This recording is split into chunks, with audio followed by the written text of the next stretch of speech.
This video is brought to you by John Robson Guitar Tuition. If you enjoy the content, please consider supporting the channel by enrolling on a course, purchasing some guitar lessons or a t-shirt, or you can join my Patreon. Now, on with the show. Hello chaps, welcome once again to John Robson Guitar Tuition. As always, I do hope you're well. Today being Wednesday, we're dealing with a viewer's question, and the viewer in question for today's viewer's question is actually a student of mine. He's called Mike, and he was asking me about different amplifier sounds. What makes this amp sound different to that one, and so on. And I thought it was, something I should do a video on, really, because with the plethora of affordable multi-effects and amp modelers out there at the moment, it can often lead to a bit of option anxiety, when you start kind of seeing all of these multitude of different amp sounds that you can dial in. Which one's the one for you? Which one's the right one for you? What's it supposed to sound like, etc., etc. So coming up next, there's a little bit of a demo where I've used 4 simulations. I'll just get that out of the way before we go any further. Simulations of different classic amplifiers, and then we'll talk about what kind of sounds these amps are generally thought to have, and which one may be the right one for you. Here it is.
And as usual, you'll find a full tab for that piece of music in both Guitar Pro and PDF formats, along with a clip of me playing it and a jam track to play along with yourself. All of that is up on my Patreon page.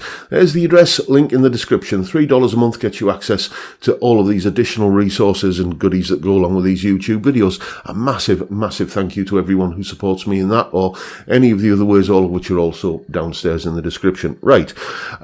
So, as I say, I was using simulations there. Unfortunately, I don't have the resources to have a whole wall of high-end amplifiers to demonstrate, unlike Henning, obviously.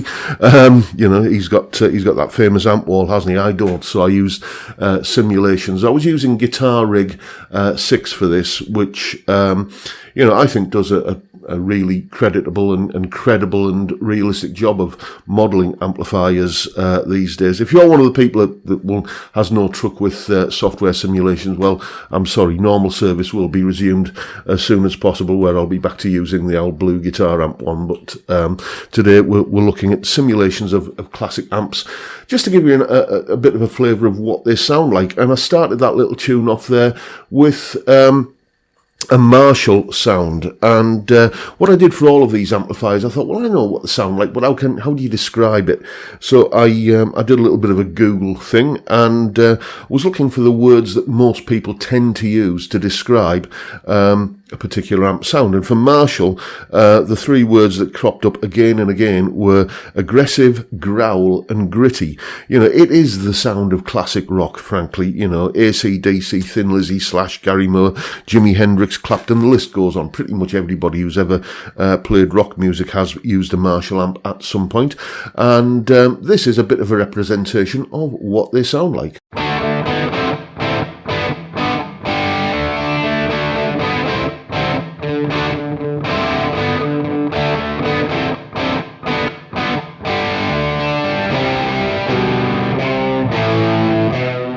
Then for the clean, strummy chords, well, I would guess probably the benchmark clean sound is the Fender Twin Reverb.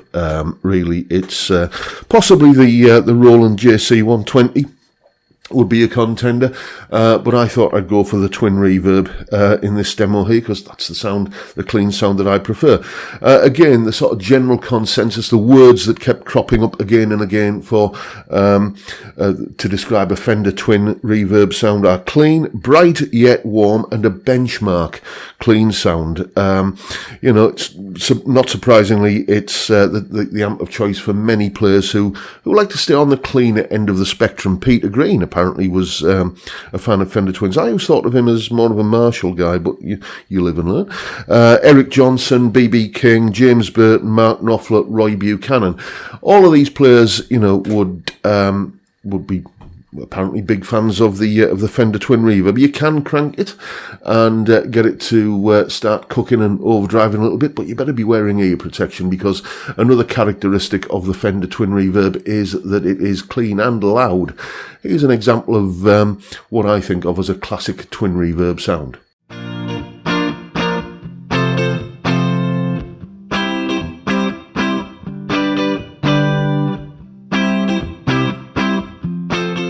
Then for the sort of cleaner lead parts, I was using a Vox AC30 tone, and again the sort of the word cloud, if you like, that you arrive at if you Google the Vox AC30 tone. Warm and smooth are two words which keep cropping up a lot.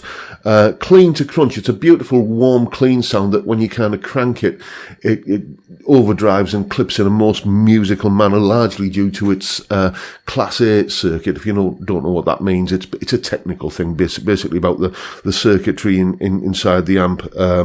Most other guitar amplifiers tend to be either Class A, B, or Class B, but you know, the Vox AC30 is renowned for having a Class A sound. If you're looking at the the menus or the amp types in your amp simulator or amp modeler, multi-effects, whatever, and it says Class A, probably that's going to be an AC30 tone. It's the amp of choice for many players: Rory Gallagher, Brian May, The Shadows, Keith Scott from Bryan Adams' band, Peter Buck from REM, and of course the Beatles were big users of the Vox AC30. And here's an example of what I think a classic AC30 tone sounds like.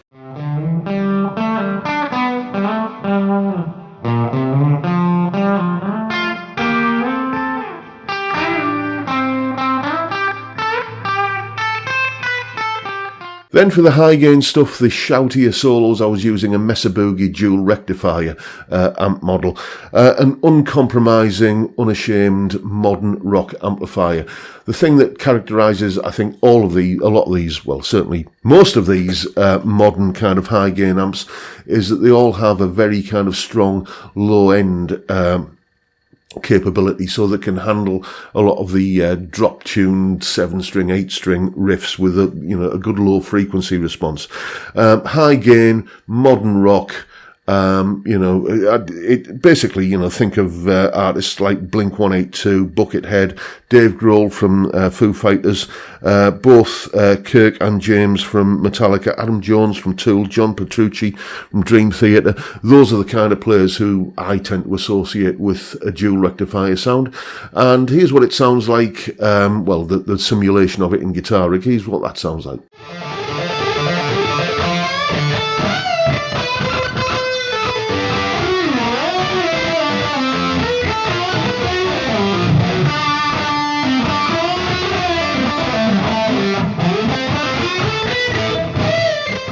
So there you go, 4, I think iconic guitar amp sounds, Marshall. So if you're looking at, your amp model or whatever, and it says Brit or JCM or anything like that, or, Brit Rock or anything, then that's probably going to be a Marshall tone.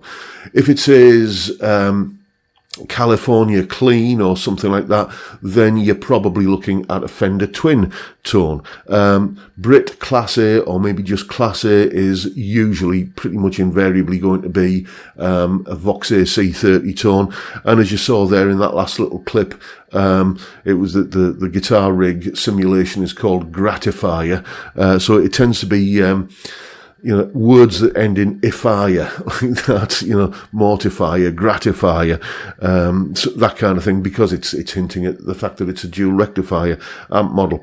So there you go, folks. Hope you found that useful and informative, and if that's the case, please hit the subscribe button and the notification bell if you haven't already done so, and why not drop me a like as well while you're at it. Don't forget the live stream every Friday, 5 p.m. UK time, where we drink beer and talk about music and guitars and whatever else crops up, basically. Fantastic way to kick off the weekend, and I'd love to see you there if you can make it. But for now, I'll bid you all a good day and say thank you so much for watching. Thank you for your time. Look after yourselves, folks. Stay well, stay safe, and above all, stay sane.